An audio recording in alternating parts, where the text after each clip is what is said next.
got things wrong. So I'm saying, baby, baby, baby, you can have my private number. Judy Clay, William Bell, and Private Number. Thank you so much for listening. I'll be back with you tomorrow at 7 o'clock for the Golden Hour.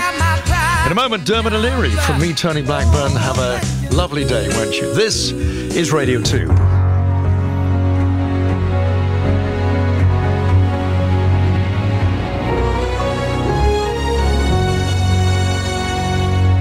BBC News at 8 o'clock on Saturday the 17th of September. Good morning, this is Mike Powell. The queue to see the late Queen lying in state has reached capacity and people have been told not to join it. The Queen's grandchildren will stand guard around her coffin this evening, and there's a warning that the most brightly coloured songbirds are at risk of extinction. People wanting to view Queen Elizabeth's coffin in person are being told not to join the queue because the line is nearing full capacity. Waiting times are at least 24 hours. Admission to a separate queue for people with accessibility requirements has also been paused and is not due to reopen until midday. This man, Mohammed Hussein, spoke to the BBC after filing past the Queen's coffin and explained why he had made the trip. The reason I've come here is to witness history, that this moment will never happen ever again. I was watching it at home, I was watching it on TV, and I said to myself, I can't be watching it on the screen. I had to come here and watch it live. I had to come embrace the moment, feel the atmosphere, and realise what a wonderful woman which we're never ever going to see ever again. A man's been arrested in Westminster Hall under the Public Order Act following a disturbance at around 10 p.m. last night. Police haven't given any details, but it's reported the man rushed towards the Queen's coffin before being taken into custody. The Queen's grandchildren will stand guard around her coffin today, 24 hours after their parents held their own vigil in the Palace of Westminster. Prince Harry has been given permission by the King to wear his military uniform. Our royal correspondent Johnny Diamond looks ahead to the day's events. Much of the weekend will be spent by many preparing in one way or another for Monday's funeral. Rehearsals by the military, rehearsals by the clergy, and preparations by nearly everyone involved in keeping London running for a huge influx of visitors. After a meeting with the heads of the armed forces, the King will visit the Metropolitan Police Control Centre that will run the security operation. The Queen remains in Westminster Hall. Later today, her 8 grandchildren will mount the vigil. Prince William at the head of her coffin, Prince Harry at its foot.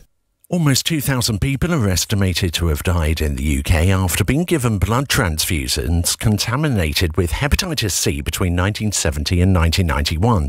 The finding has been published in a study commissioned by the Public Inquiry into what's been called the worst treatment disaster in the history of the NHS. More details from our health correspondent Jim Reid. The report, written by 10 academics for the inquiry, estimates that more than 26,000 people were infected with hepatitis C in the 1970s and 80s after being given donated blood. Back then, it was not screened for the virus, which, left untreated, can cause liver damage and cancer. It's thought around 1,800 people have lost their lives as a result. The report says at least another 3,600 victims contracted hepatitis C or HIV after being given a different treatment for the disorder haemophilia. More than 1,500 of that group have died, including a number of children. A woman believed to be in her 30s and a 10-year-old child have been found dead inside a flat in Leeds. Police were called to an address in the Holbeck area on Thursday night after concerns were raised. Police say they're not currently looking for anyone in connection with the incident. Research suggests that brightly coloured songbirds are at higher risk of extinction because they're so desirable as pets. The songbird trade in Asia targets species primarily for their tuneful voices, but the study published in the journal Current Biology says bright feathers and distinctive colour patterns also put birds at greater risk. The lead researcher, Professor Rebecca Senior from the University of Durham, says that if the trade continues, these species could disappear. With extreme trade, where these species that are currently traded then go extinct locally, you would see a more drab community without those really striking, really unique birds. when we lose those, we see that we're kind of concentrating in on the browner birds. Andy Murray says he's not sure how many more times he's got left representing his country after Great Britain were knocked out of the Davis Cup.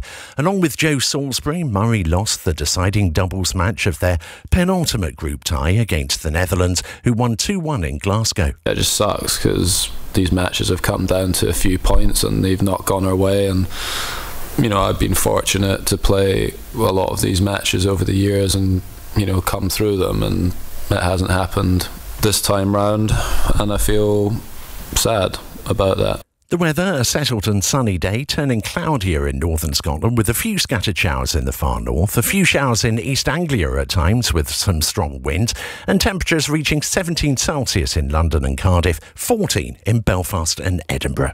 BBC News, it's 8:05.